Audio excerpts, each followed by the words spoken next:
grabación para que todo el resto que se integre lo incorpore. Buenas tardes a todos. Iniciamos entonces la sesión de hoy y que tiene relación con la continuación de la clase anterior que es sobre estequiometría.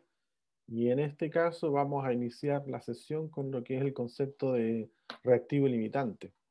La vez anterior nosotros habíamos hablado sobre el reactivo limitante y habíamos puesto como ejemplo ensamblar una bicicleta, entendiendo que la bicicleta se puede armar una bicicleta normal, 2 ruedas, un marco, un manubrio. Entonces, si no sé, si tuviésemos 6 ruedas y un manubrio, será creo la pregunta, ¿cuántas bicicletas podíamos armar? Y la respuesta era que era una sola, independiente que tuviéramos la cantidad de ruedas como para armar 3 bicicletas, porque son 6 ruedas, teníamos un solo manubrio. Por lo tanto, no había posibilidad de armar una bicicleta completa si es que nos faltaba algo. Y ese es el concepto reactivo limitante, que se va agotando primero. El que se va primero, el que de alguna manera limita que vayan generando nuevos productos. Ese es el concepto que está detrás del reactivo limitante. Y eso espero que hoy, con este ejercicio muy simple, les quede claro. Y si no, bueno, ahí preguntan. La idea es que no se queden con nada para poder resolver bien lo que es la tarea. Entonces, lo primero, vamos a aprender a representar estos procesos a través de equipos de proceso. En este caso en particular dice, se hacen reaccionar 30 kilos de nitrato de plomo. Aquí estaría el nitrato de plomo. Por el momento, para nosotros es un misterio cuál es el nitrato de plomo porque no hemos visto nomenclatura, pero ya a partir de la próxima clase ya no debiese ser tanto misterio como es el nitrato de plata. Hay una infinidad de compuestos que no tiene ni un sentido aprendérselos de memoria, porque para eso hay reglas. Entonces, con esas reglas, nosotros, aprendiéndonos esas reglas, vamos a aprender a determinar los compuestos químicos. Por ahora van a ser un regalo, o sea, yo voy a decir nitrato de plomo 2 y aquí se entiende que ese es el nitrato de plomo 2. Luego tenemos por acá el yoduro de potasio, que estaría por este lado, yoduro de potasio, ahí estaría. Y eso forma nitrato de potasio, que es para como fertilizante, acompañado de yoduro de plomo. Esa vendría siendo la reacción, en realidad la ecuación química que acompañaría a todo este proceso. ¿Dónde se hace? En un reactor. ¿Por qué el equipo se llama reactor? Bueno, porque es un recipiente donde ocurren reacciones químicas. Y a cualquier recipiente donde existan reacciones químicas se le llama reactor. ¿Cómo se trabaja? Es un equipo. Los hay verticales también, pero habitualmente se dibujan en forma horizontal, se representan en forma horizontal. Las flechas, y la flecha está bastante chiquitita, pero sí, está bien tímida, pero es una flecha que está entrando y toca el equipo, otra flecha entrando, toca el equipo y luego otra flecha saliendo del equipo. De las tareas que revisé, algunos ponían las flechas llegando no al equipo o no a la etapa. Eso significa que no está entrando nada a esa etapa. Entonces ahí habría que corregir para esta próxima tarea que las flechas toquen el equipo, sobre todo en lo que es equipo, porque si no, no está entrando al reactor. Eso es más o menos lo que uno debe leer bien en estos diagramas de proceso. Si no toca el equipo es que no entra el equipo. Entonces hay que tener cuidado respecto a eso. Bueno, hecha esa aclaración, vamos primero a entender la forma de mapear, que ya lo hicimos en la primera clase, así que ya no sería tema, pero ahora sí avanzamos con el desarrollo del ejercicio. Teniendo en mente que para poder ensamblar una bicicleta se tiene que cumplir cierta cantidad, ciertas reglas, que son ciertas proporciones, 2 ruedas, un manubrio, un marco. Y en el caso de las reacciones químicas es prácticamente lo mismo. Se tienen que cumplir ciertas proporciones para que se generen ciertos productos. En este caso, fíjense, tenemos un plomo, un nitrato de plomo con 2 de yoduro forman 2 de nitrato de potasio y 1 de yoduro de plomo. Esas son las relaciones y son proporciones bien definidas. No son 2,3, 2,1, no. Hay 1 a 2 y luego forman 2 a 1. Esas son las proporciones. Por eso la idea es como que lo relacionen con lo que les decía yo de la bicicleta. Es bastante útil hacer esa analogía. Por ahora, entonces, lo que nosotros vamos a hacer es calcular los moles que hay de cada uno de estos, y eso va a ser equivalente a lo que estamos haciendo el ejercicio anteriormente de cuántas ruedas teníamos, cuántos marubrios, cuántos marcos. Entonces ahí, si se dan cuenta, teníamos por un lado un marco, un manubrio, 6 ruedas. Y en el reactivo limitante es el que está en menor proporción. Entonces, el que está limitando este ensamble de... Bueno, y las proporciones, disculpen, las proporciones son 1, 1 y 2. Esas son las proporciones para ensamblar una bicicleta, 1, 1 y 2. Luego, eh, en este caso, ¿cuántas bicicletas podría armar? Una sola, porque lo hago siempre con el que está limitando la producción, que en este caso sería, voy a agregarle un poquito más para que quede más claro cuál es. Aquí sumamos, tenemos 2 marcos, pero un manubrio. Entonces, claro, por más que tenga 2 marcos y 6 ruedas, no puedo armar más que una bicicleta. Esto está limitando, este vendría siendo el que limita el ensamble de bicicletas. Bueno, en este caso vamos a hacer algo parecido. Vamos a ver cuál es el que está en menor proporción, y ese es el que estaría limitando la generación de nitrato de potasio y la generación de yoduro de plomo. Eso es más o menos la panorámica para resolver este ejercicio, ¿sí? Esa es la visión de Drom del ejercicio. Porque, claro, uno cuando empieza a resolverlo de repente pierde la visión de conjunto. Entonces lo primero es saber para dónde vamos. Lo primero es decir que vamos a calcular moles. ¿Para qué? Para identificar cuál es el que está en menor proporción, y el que esté en menor proporción es el que limita la reacción, y a ese se le conoce como reactivo limitante. Ok, iniciamos entonces la sesión. Lo primero es poner paso 1, la nomenclatura. La nomenclatura la vamos a entender como, bueno, no escribió nada, nomenclatura. Nomenclatura. Entonces, vamos a poner los compuestos en el orden que aquí aparecen. Entonces, el primero sería el compuesto 1, y ese sería el nitrato de, nitrato de plomo, nitrato de plomo 2. Nitrato de plomo 2. Ese es el componente 1. El componente 2, lo estoy anotando en el mismo orden. Componente 2, yoduro de potasio. El componente 3 sería nitrato de potasio. Nitrato de potasio. Perdón, nitrato. Ahí está, porque hay NO3. Nitrato de potasio. El componente 4 sería yoduro de potasio, de plomo, perdón. Yoduro de plomo. Y 2. Ahí estamos. Ahí están los componentes, yoduro de plomo. Y esos componentes corresponden entonces a esta ecuación química que está ahí, está asociada a esos reactivos químicos. Errores que uno observa cuando ya comienzan a desarrollar este tipo de ejercicio es que se llevan el coeficiente estequiométrico a la nomenclatura. Eso sería un error. Por ejemplo, poner acá 2KNO3. No, pues aquí solamente lo que estamos haciendo es poniéndole nombre a las cosas y no tiene nada que ver con la estequiometría. Entonces, ese sería un error que no hay que cometer al momento de desarrollar estos ejercicios. Acá simplemente a cada compuesto se le pone un número, y la razón es que nos permite ordenar después las ecuaciones que vamos a utilizar algebraica para poder resolver este ejercicio, o en general los ejercicios de balance en el sistema reaccionante que vengan a futuro. Lo primero entonces que vamos a hacer es identificar cuáles son los componentes que entran y cuáles son los que salen. Entonces vamos a suponer que el componente 1 Esto es un supuesto, cada uno ahí ve dónde va y dónde corresponde. Vamos a suponer que entra por la corriente 2. El componente 1 entra por la corriente 2.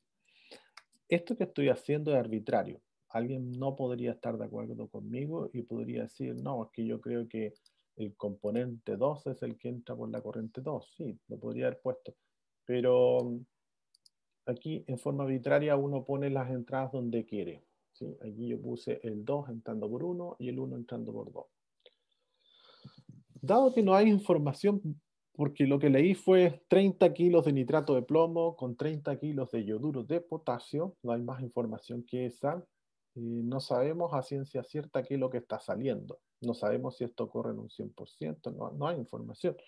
Y cuando no hay suficiente información, lo mejor es asumir que, que sale todo, o sea, que salen todos los componentes. Y aquí es donde uno se empieza a enredar y se empieza a marear porque como que cuesta entender por qué si en la reacción química tengo entrando el uno y 2, ¿sí? Está entrando el uno y el 2, y en el reactor están saliendo el uno y 2. Bueno, la razón es que las reacciones químicas en la vida real no ocurren al 100%, no existe eso. ¿Sí? Es una utopía pensar que las reacciones químicas ocurren al 100%. Eso es parte de la idealidad, ¿sí? Un mundo de Bill Pap.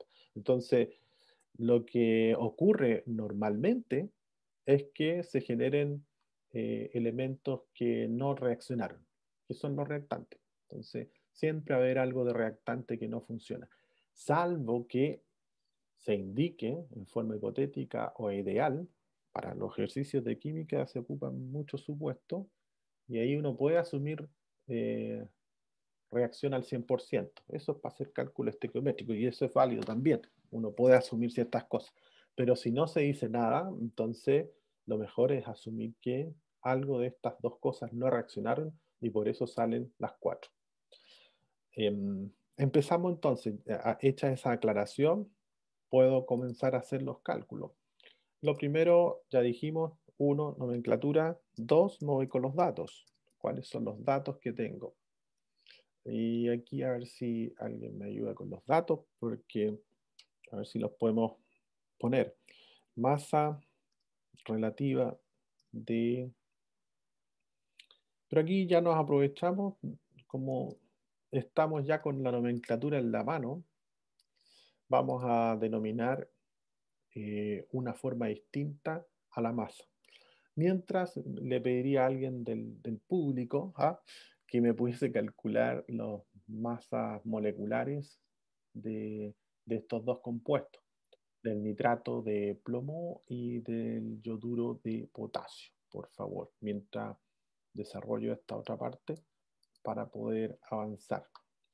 Ya, entonces decía yo que aprovechando que ya tenemos la nomenclatura, en vez de poner esto que iba a poner yo, masa relativa del PB NO3 y bueno, y bla, bla, bla, bla, eh, hay otra forma más rápida de hacer esto y para eso se ocupa esta nomenclatura. Entonces, vamos a hacerlo con un ejemplo y ahí les va a quedar, espero que claro. Entonces, esto es convención, convención, convención de corrientes. Así la vamos a denominar, convención de corriente. Entonces, todo lo que es masa lo vamos a entender como flujos. En los balances que uno ve en reactores, no es que entren 30, sino que son 30 kilos a la hora, 30 kilos al minuto. Esta es la forma de leerlo, 50 metros cúbicos al segundo, lo que consume una plantita de hidrógeno, por ejemplo. Entonces, acostumbrarse que estos números no son estáticos, sino que siempre están por unidad de tiempo. De hecho, uno podría haber dicho acá, se hacen reaccionar 30 y 30 en un tiempo de 10 minutos. Pero hacerla más fácil, asumamos que están en una hora, en régimen de una hora. Entonces vamos a asumir que estos valores que están ahí son regímenes en flujo másico. Entonces, para denominarlo es sencillo. Primero se pone el componente. Entonces, el número del componente en este caso es nitrato de plomo, pongo 1. Y el nitrato de plomo, ahora el segundo número que va es la corriente. y la corriente es la número 2. Y el valor es 30. 30, y aquí dijimos que íbamos a trabajar con, déjame ver que está medio desordenado. Ahí sí. 30 kilos hora. Ese es flujo. Por eso hablamos de F, que es de flujo. Ahora veamos el segundo, si alguien entendió y se puede atrever a lo mejor a señalar cuál sería la forma de denominar el flujo del compuesto yoduro de potasio, que sería el componente 2. ¿Cómo sería? F cuánto? F, ahí sí. F cuánto? 2-1. F21. Perfecto, muy bien entendido. ¿Cómo fue que obtuvo ese valor? Porque claro, el primero, recuerden, es el componente y el segundo es la corriente. Entonces lo verificamos en el diagrama proceso. El compuesto es el componente 2, ahí está, yoduro de potasio. ¿Y por dónde entra? Por la corriente 1. Entonces es F21. Por eso es F21 o F21. ¿Y cuánto entra? Entra lo mismo. Entra exactamente lo mismo según el enunciado del ejercicio. Eso es lo que tenemos hasta el momento. Bueno, saber que estos vendrían siendo entonces ahora los datos F12 y F21. Eso vendrían siendo los datos que tenemos. Y el F12 ya sabemos que es este, y el F21 es el que está por acá. Ahí sí. Y estos están en kilo hora. Kilo hora. Los dos están en kilo hora. Cuando uno trabaja con reacciones químicas y en balance en sistemas reaccionantes, no se trabaja en masa, se tiene que trabajar en moles. Y en la clase anterior ya veíamos cómo calculamos moles. Si nos olvidamos, N era igual a la masa dividido por la masa atómica relativa. Esa era la forma de calcular los moles. El mol de átomos, pero para calcular moles de compuestos, los moles se calculaban como la masa dividido por la masa relativa del compuesto. ¿Sí? Entonces, por eso ahora yo les había pedido a alguien que pudiese calcular los valores asociados ¿cómo se llama? A la masa relativa de los compuestos, que se hacía como en la clase anterior, que había que multiplicar, en realidad, masa atómica del plomo, más 2 veces la masa atómica del nitrógeno, más 6 veces la masa atómica del oxígeno, y eso nos iba a dar un valor. Entonces, ¿alguien pudo hacer eso? El componente 1, que es de nitrato de plomo, ¿cuánto le dio la masa atómica? Masa relativa, y esta está en UMA. Masa relativa en UMA. Y la masa atómica del yoduro de potasio también, ¿cuánto es? ¿Alguien la puede calcular?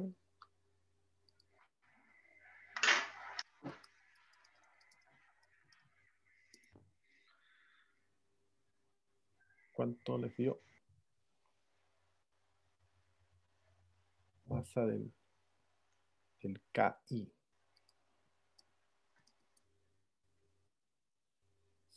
166, ¿sí? Parece, sí. La masa del KI es 166 UMA. Y me faltaría la masa del nitrato de plomo, 2. Si alguien la calcula. Masa molar del nitrato. Molar de nitrato de... ¿Cuánto era? De plomo. De plomo 2. ¿Cuánto dio esa masa de nitrato? Nitrato de plomo 2. 331.2, ¿no? Ok. También participan hoy día. 331,2002. Ya, gracias, muy amable. Ya, esas masas atómicas, ¿cómo se calculamos? Perdón, ¿cómo la calculamos? Como lo vimos en la clase anterior. Entonces, por eso no lo hicimos, porque hoy día la atención está puesta en esto del reactivo limitante y el resto ya se entiende que se aprendió la vez anterior. Por eso tampoco igualamos la reacción química, porque lo que uno entrega es la reacción química sin igualar, la ecuación química sin igualar. Y ahora la entregamos igualada porque se supone que ya saben igualar. Ahora podemos calcular los moles. Los moles de cada uno de ellos. Vamos a calcular acá mejor. Sí, vamos a ponerlo así. N moles. Moles. Entonces, el mol es sencillo acá porque si se dan cuenta, vamos a aplicar la ecuación nomás, la ecuación que hemos estado trabajando.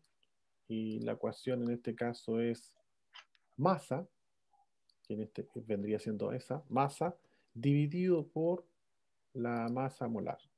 Ahí estaríamos. Va. A este no cuenta porque quedó como ahora sí. Y luego esta, más la masa dividido por el peso, la masa molar. Y estos dos los llevamos para poder comparar. Le quitamos unos cuartos, ahí nos queda mucho más claro. Sí. Sí. Profe, ¿Sí? por favor, es que sabe que como me incorporé tarde con el tema, ahora en la masa relativa y que puso 331,2, no me fijé cómo la obtuvo. Es ¿Me que puede explicar, porfa? lo que ocurre es que no la calculamos porque eso es pega de la clase anterior. Esta masa ya la vimos en la clase anterior. Hoy día estamos viendo reactivo limitante. Por lo tanto, en realidad, en estricto rigor, no se ha perdido nada en la materia porque no la calculamos. La obtuvimos a partir de que alguien la obtuvo por ahí, pero se calcularía de sumar la masa atómica del plomo más 2 veces la masa atómica del nitrógeno más 6 veces la masa atómica del oxígeno. Y eso le debería dar 331. Y en el caso del de acá sería la masa atómica del potasio más la masa atómica del yodo. Y eso debiera darle 166. ¿Vale? Esto sí forma parte de esta clase, que en este caso corresponde a obtener los moles, que sería la masa, en este caso es la masa que está en la corriente C, la columna C, C22 partido por su masa relativa atómica, y lo mismo acá sería la masa dividido por la masa atómica relativa. En los moles en realidad no son moles, sino son kilomol. Aquí hay que dejar súper claro que son kilomol porque esto está en kilos, por lo tanto estos van a ser kilomol. Eh, Aquí la pregunta es, ahora, ¿cuál sería el reactivo limitante? Así como están. ¿Cuál sería el reactivo limitante?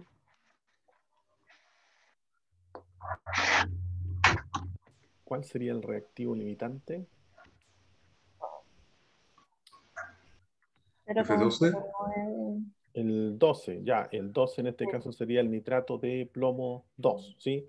Con esta información, efectivamente uno ve el más chico, que es el que limita la reacción. Sin embargo, uno para hacer el cálculo lo tiene que hacer mirando cuál es la forma en que se relacionan. Si se acuerdan, estábamos viendo la bicicleta que tenía esta configuración. Eso es para ensamblar una bicicleta. Y si yo tengo acá distintos valores, 4, 8, aquí puedo ver que el que está en menor proporción es el 3. O sea, podría, en realidad, así como está, ¿sí? Así como está, todos podrían decir eh, el que está en menor proporción es el 3. Sí, el punto es que, ojo, porque la bicicleta necesita 2 ruedas. Entonces va a ser 8 dividido de 2. Y ahí me da hasta 4 bicicletas. Acá serían igual, dice que no habría problemas, 4 y aquí 3. En este caso que hicimos recién, claro, coincide, efectivamente coincide en que el menor justo dio. Pero supongamos que hubiésemos tenido 7. Fíjense, la decisión no hubiese sido la correcta porque aquí tengo 3, 4 y 7. Entonces digo el que está en menor proporción es el 3.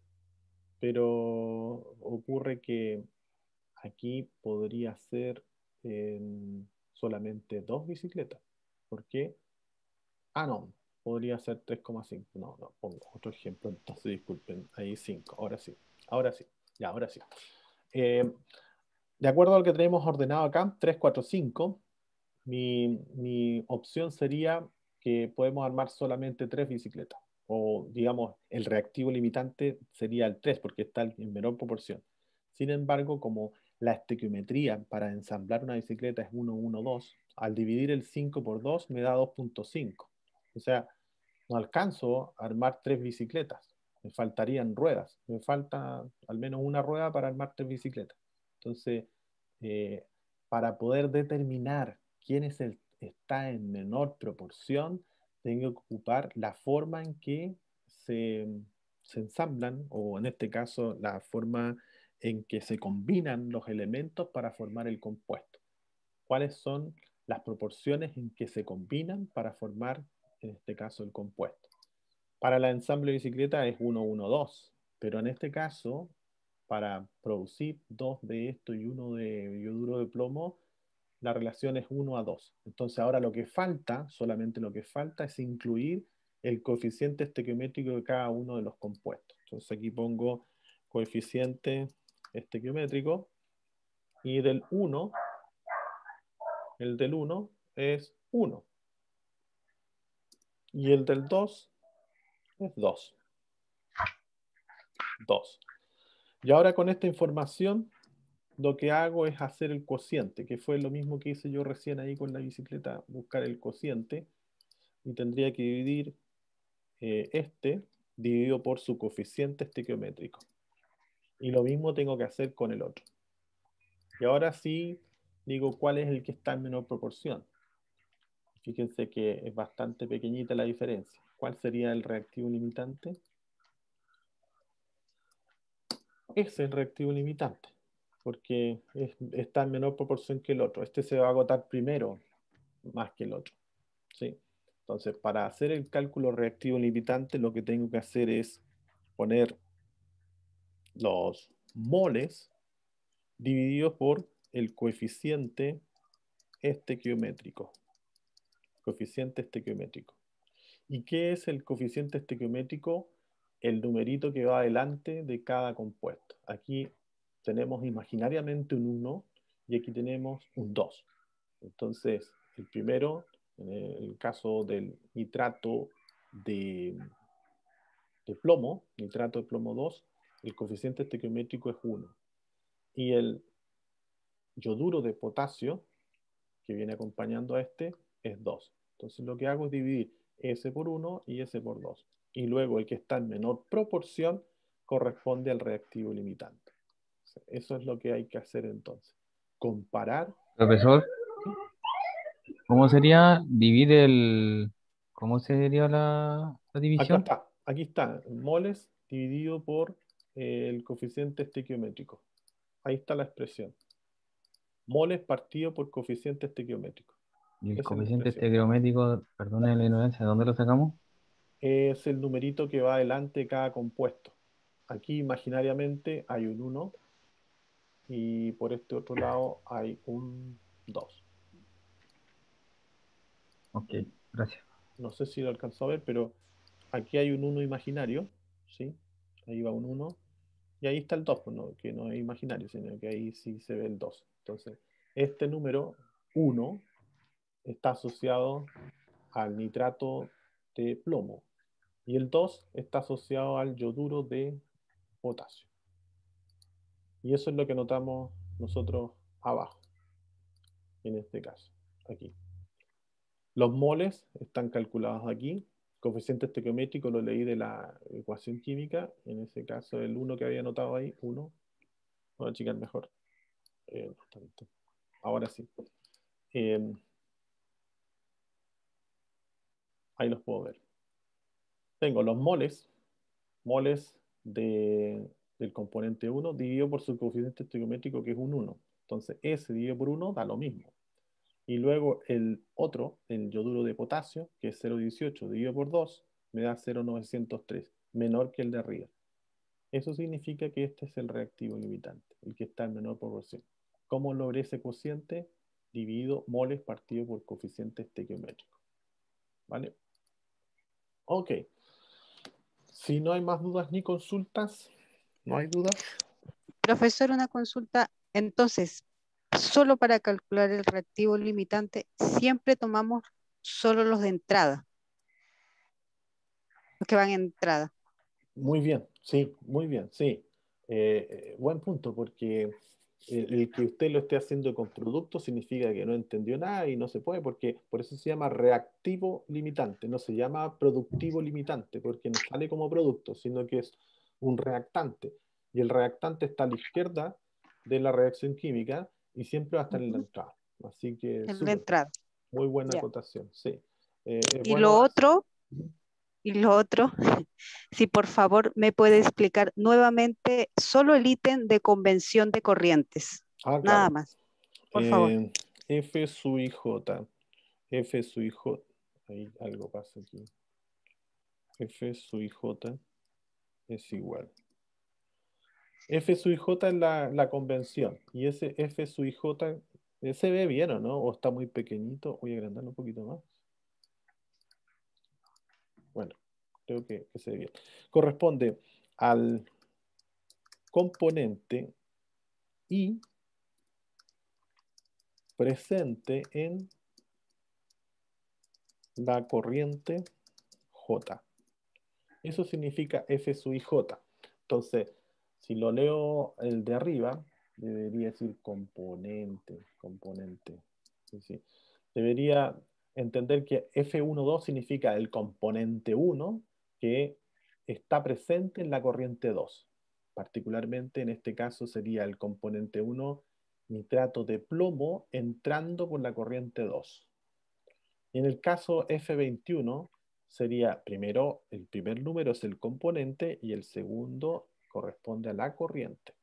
El segundo a la corriente. Entonces en este caso diríamos componente 2, que es yoduro de potasio, que está presente en la corriente 1. Y eso es F21. ¿Sí? ¿Le quedó más claro por ahí? Gracias, profesor. Perfecto. Ok, ahí estamos, creo ya, con el concepto claro de reactivo limitante. Bueno, ahí las tareitas, las que están ahí atrás, hay una para, son 4, 2 por cada equipo, pues en este caso operan 2 equipos, entonces serían 2 por equipo. 1 y 2, el equipo, ya estamos dando la vuelta de nuevo, ¿cierto? Hoy día nuevamente le toca al equipo 1 y 2, creo. Entonces, Sí, profesor. vale, el equipo 1 entonces tendría que hacer los primeros 2 y el equipo 2, el 3 y 4. Eso es, de esto que está acá. 1, el 2-1 y 2-2, el equipo 1, 2-3 y 2-4, el equipo 2. Veamos entonces ahora esta segunda parte. Y con eso ya vamos a dar... Profe, ¿puede volver ahí para sacarle una captura de pantalla, por favor? Oh, sí, por supuesto. Déjame ir avanzando en el... Ahí tengo el 2-1 y el 2-2 a la vista. Y luego voy a cambiar a 2-3 y 2-4. No sé si alcanzó a sacar el 2-1 y 2-2. Espero que sí, yo creo que sí. Sí, sí. Y ahora el 2-3 y 2-4. Ahí está el 2-3 y 2-4. Perfecto. Ahí está avisando perrito que ya está. Ok, perfecto. Avanzamos entonces ahora con el 2.5, que son las etapas para el balance en sistemas reaccionantes. Aquí yo hice más o menos un resumen de lo que deberíamos lograr avanzar para obtener finalmente un balance reaccionante. No siempre se puede tener toda la información, pero si uno sigue más o menos estos pasos, debería llegar a un buen puerto respecto a calcular moles de entrada, salida, intermedios, todo. ¿Sí? Entonces, el primer paso es el calcular los moles o la igualación de las ecuaciones, ¿sí? Para calcular los moles. Luego viene calcular el reactivo limitante, que fue lo que aprendimos recién. El que está en menor proporción va a ser el reactivo limitante, pero no apresurarse porque ¿cómo se obtiene el reactivo limitante? dividiendo los moles por su respectivo coeficiente estequiométrico. El numerito que va adelante del compuesto es el coeficiente estequiométrico. Ese coeficiente estequiométrico no es mágico. ¿En qué sentido? En que si la ecuación química que le están dando tiene puros 1, revísela, porque es probable que a lo mejor no esté igualada. O sea, esto no se puede hacer si una reacción no está igualada. La ecuación química debe igualarse. Eso es una ecuación. La cantidad de la izquierda es lo mismo que la derecha. Ecuación química, el concepto. Una vez que obtiene el reactivo limitante, avanza con el algoritmo de balance, que es lo que vamos a ver hoy día. Esta es la novedad de la clase. Y con eso ya nos vamos por un tubo para calcular lo que son reactivos, velocidad de reacción, y por este lado cálculo los moles finales y totales. Avanzando entonces con esta parte, que es lo que me interesa ver, el algoritmo de balance, vamos a entender que el algoritmo de balance lo que hace es determinar cierta cantidad de moles que salen a partir de una cantidad de moles que entran y la cantidad que reacciona. Eso significa el algoritmo de balance. Lo que sale es igual a lo que entra más algo que reacciona, que puede ser a favor si se está generando producto, o que puede ser en contra, que le reste, porque se está consumiendo reactante. Ese es el concepto. Entonces, fíjense que el coeficiente estequiométrico, fíjense ahí, coeficiente estequiométrico, el sigma vendría siendo el coeficiente estequiométrico, que ahora yo voy a bautizar como coeficiente estequiométrico, como E, coeficiente estequiométrico, podría entonces tener dos valores, porque de acuerdo a esa ecuación que acabamos de ver ahí, yo les dije que podría sumar, y eso es porque se está generando producto, o podría entrar a restar, porque se está consumiendo. Si se consume, significa que se empieza a disminuir, se está consumiendo. Entonces, para que esta ecuación, empiece a restar a los moles de entrada, el sigma tiene que ser negativo. ¿Sí? ¿Se entiende, no? Los moles de entrada son los reactantes. Entonces, los reactantes, si yo le empiezo si se empiezan a consumir, significa que algo le está quitando moles. Entonces el sigma debiese ser número negativo. Entonces cuando hay reactantes, el sigma es menor que 0 porque se están consumiendo los reactantes para formar productos. Ese es el concepto que está detrás. El sigma es negativo porque se consumen los reactantes para formar productos. Si se consumen, fíjese, aquí está en la ecuación, a los moles se le empieza a restar, se le empieza a consumir, se empiezan a consumir, significa que empiezan a pasar de 10 moles a 8, a 7, a 5, a 2, a 1, a 0, a nada, ya no hay nada de moles. Y por este otro lado, fíjense lo que ocurre. Los moles de entrada se le empieza a agregar algo a razón de una velocidad y empiezan a salir los productos por la salida. ¿Sí? Salen por la salida, vale la redundancia, pero así es, los productos están saliendo porque algo se está creando. Y para que algo se cree, entonces cuando hay productos, el sigma es mayor que 0. Eso hay que, ojalá, entenderlo bien para poder después aplicar bien las ecuaciones. Entonces, mayor que 0 los productos, menor que 0 los reactantes, para que no se les olvide. ¿Vale? Ahí están las dos situaciones. A continuación, entonces, ya que quedó claro el concepto de moles de entrada, moles de salida, y lo que quedó claro también, supongo, el coeficiente estequiométrico, que es el sigma, mayor que 0 para productos, menor que 0 para reactantes, ya creo que podemos avanzar en obtener esto que está acá. Los moles de entrada y salida en un reactor no siempre sale lo mismo, lo había dicho recién, reacciones químicas normales, reales, entra una cantidad y de esa cantidad no todo reacciona. Entonces, una forma de determinar qué tan eficiente es esa reacción está lo que se conoce como el porcentaje de conversión, que está referido a lo que entra.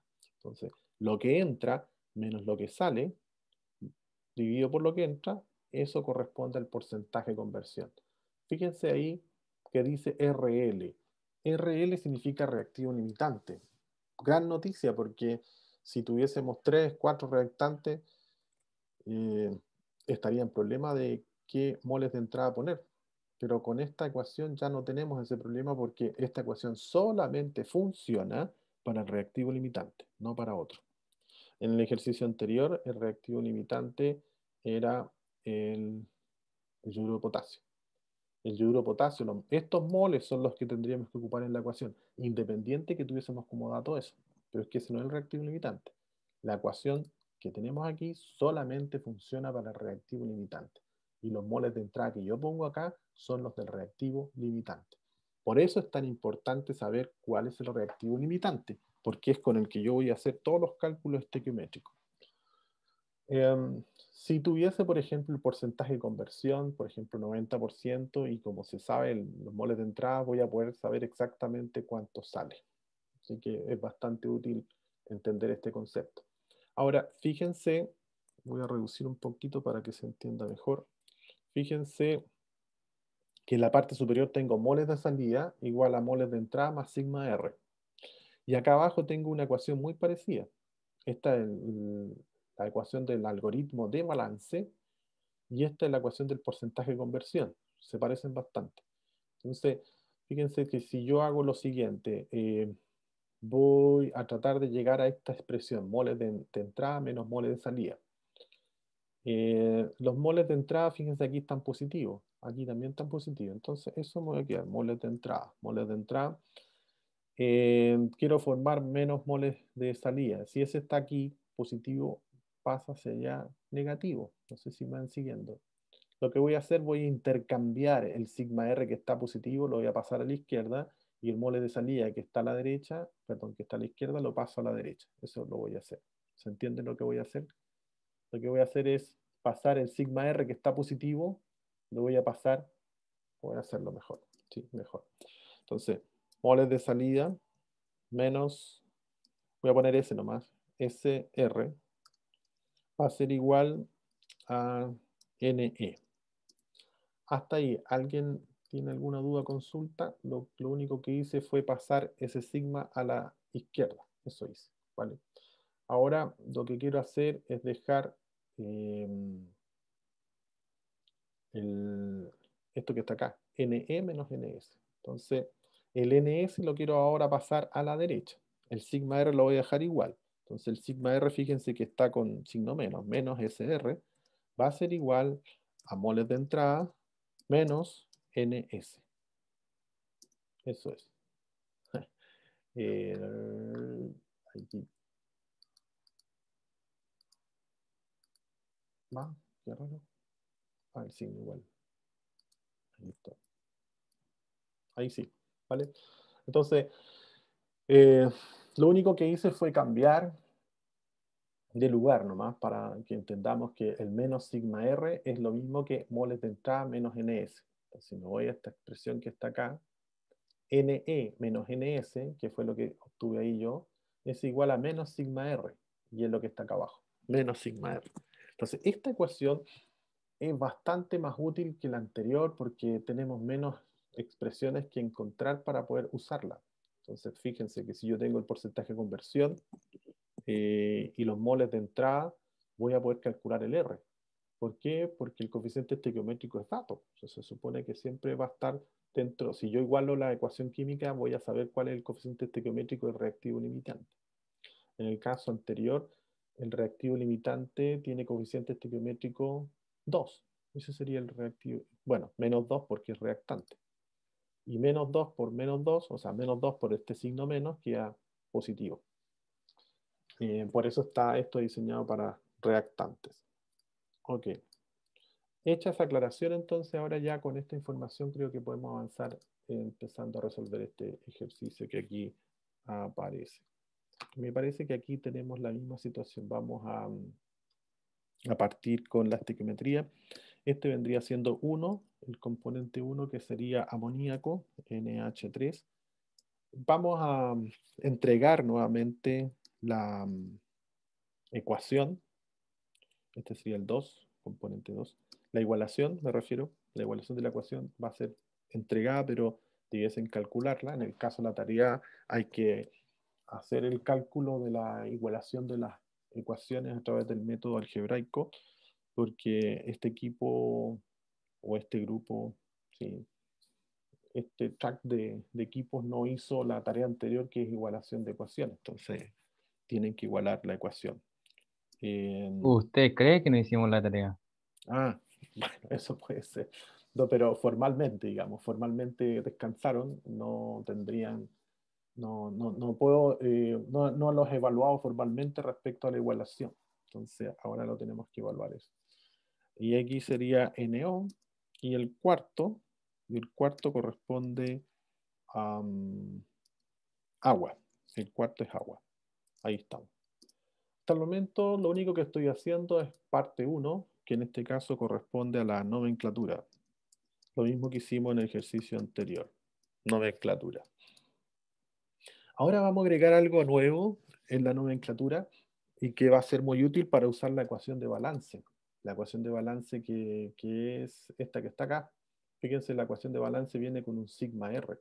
Entonces es bueno pensar ahora cuál es el sigma R del amoníaco y no hacerlo después, porque ahí uno se entra a confundir. Entonces la recomendación sana es que el sigma R lo haga ahora.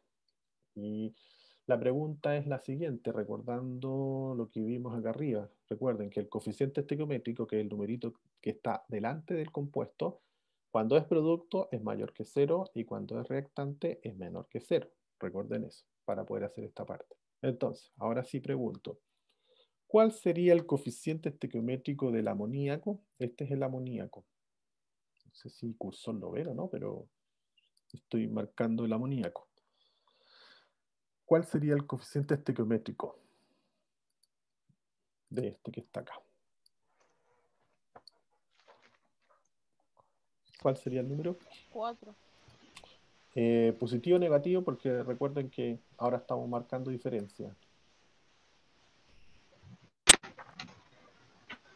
Negativo. Negativo, muy bien. Es negativo. ¿Por qué? Porque es reactante. Esa es la respuesta correcta. Entonces ahora lo que hacemos es poner acá menos 4R, negativo. Mm, Esto pasa porque lo considera que es un número. Entonces sería menos 4R. Ahí sí, menos 4R. ¿Por qué? Porque es reactante, esa es la razón. Y el oxígeno sería la misma historia, menos 5R. ¿Por qué? Porque es reactante. Y en el caso del óxido, aquí en este caso sería positivo 4R. Y para el caso del agua sería positivo 6R. Eso es. Eso es lo que tenemos ahora. Esto es lo que habría que hacer cada vez que pongamos la nomenclatura cuando hacemos ejercicios con balance en sistema reaccionante.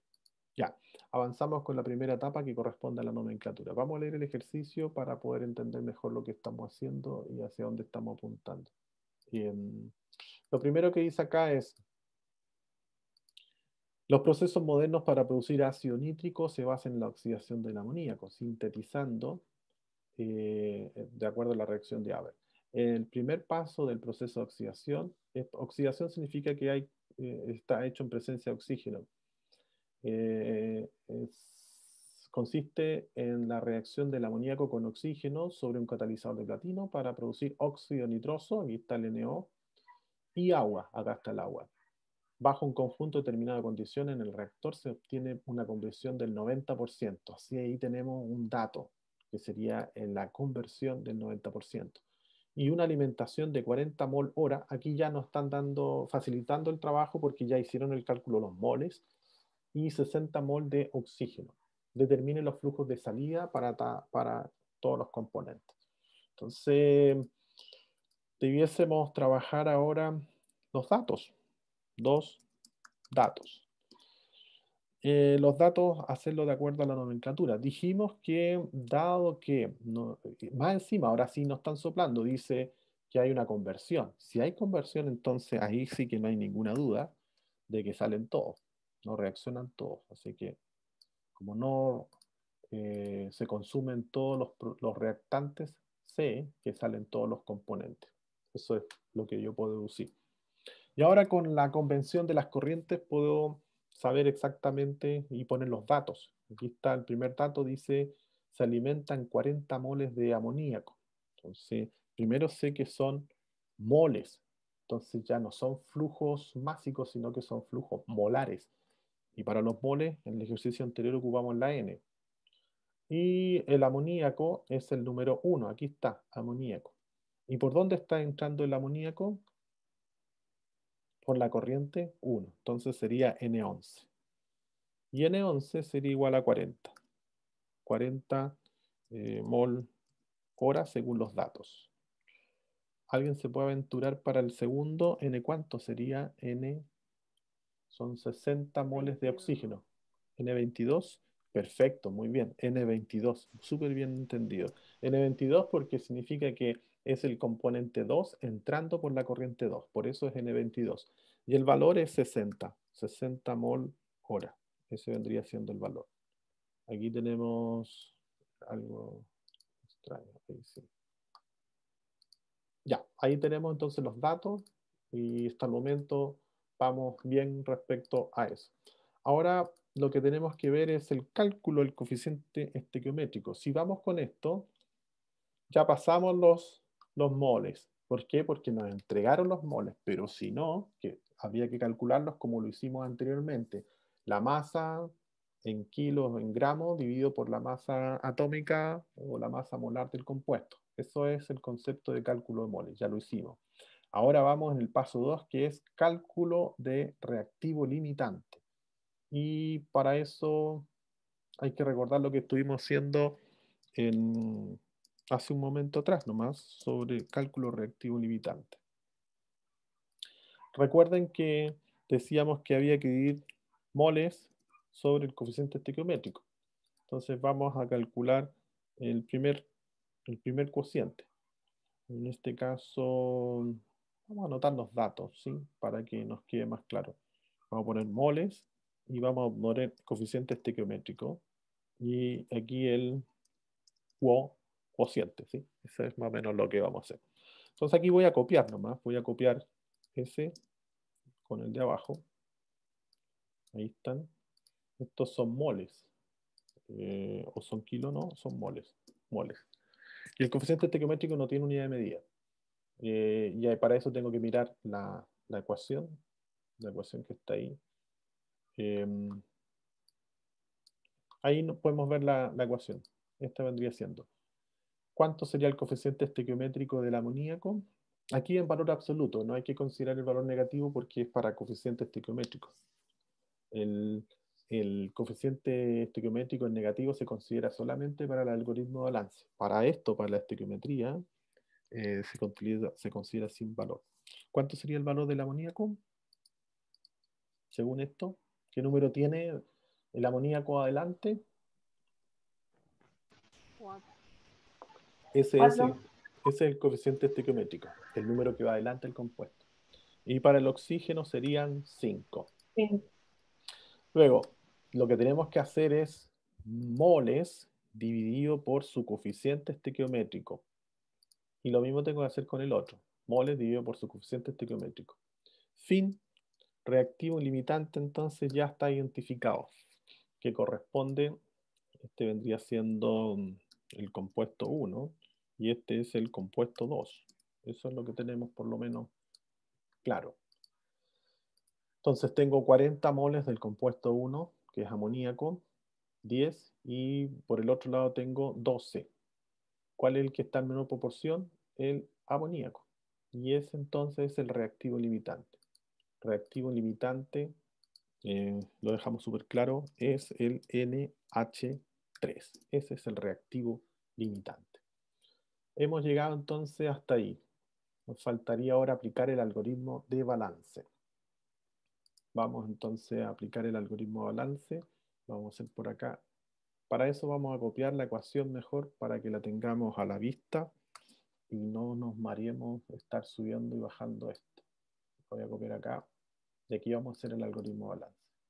Vamos a hacer uno y nos vamos al receso. Entonces, número 4, algoritmo de balance. Algoritmo de balance. Eso vamos a hacer. Para hacer el algoritmo de balance hay que estar bien claro de las cosas que se tienen y de las cosas que no se tienen. Entonces vamos a hacer el balance a cada uno de estos componentes. Vamos a hacer el balance al componente 1. Entonces ponemos balance al componente 1, 2 puntos. Después al 2, al 3 y al 4. ¿Por qué al 1? Porque es el primero que aparece en la lista. Y después el 2 porque es el segundo y así sucesivamente. Ahora hay que poner atención. ¿Cómo usar este algoritmo? Fíjense, el balance dice moles de salida. Moles de salida dice el algoritmo. ¿De quién? Estamos haciendo el balance al 1, así que es moles de salida el componente 1. Dado que estamos haciendo el balance al componente 1, debiésemos poner entonces moles, porque son moles, del componente 1. ¿Por qué?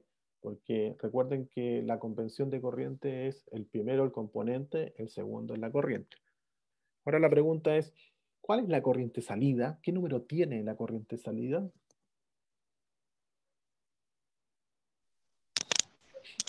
3. 3. No hay otro valor. N13 tendría que ser entonces. Hasta ahí, espero que vayan entendiendo. Moles de salida ¿de quién? Del componente 1. ¿Por dónde sale el componente 1? Por la corriente 3. Y no hay más salidas. Así que por eso sería N13. Luego signo igual. Voy aquí en el algoritmo. Voy en la parte del signo igual ahí. Ahora sigo con moles de entrada. Entonces, sigo con la N. Sigo con el mismo componente. No cambio el componente. ¿Y por dónde entra el componente 1? Entra por la 1. Así que sería N11. Y ahora miro, por eso era bueno hacer esto antes y no pensarlo ahora, porque ya lo hice. Miro solamente la nomenclatura y digo, el 1 le corresponde un menos 4R, que sería esto de acá. Esta colita que está acá, la leo de la nomenclatura. Miro hacia allá. Y en este caso es menos 4R. Sí, ese vendría siendo el primer balance del sistema reaccionante utilizando el algoritmo de balance. Esta sería la ecuación 1. Ecuación 1. Hagamos el segundo. Íbamos a hacer uno solo, pero vamos a hacer el segundo. Con esto sí nos vamos a relevo. Este sería el balance al componente 2. Balance al componente 2. Como es el balance al componente 2, sería N2. No puede ser otro. Luego, el componente 2, ¿por dónde sale? El único lugar que sale es la 3. No hay otra salida. Así que tendría que ser N23. Luego sigo con el componente 2. ¿Por dónde entra? Entra por la 2, N22. Y ahora miro el algoritmo de balance, perdón, la nomenclatura, miro el 2 y le corresponde un menos 5R. Y sería menos 5R. Y esa sería la ecuación 2. Ahí estamos. Ok, nos dejamos hasta acá. Nos retomamos en breve y en el mismo link. ¿Vale? Nos vemos más ratito. Ya, profe, gracias. Vale, gracias a ustedes.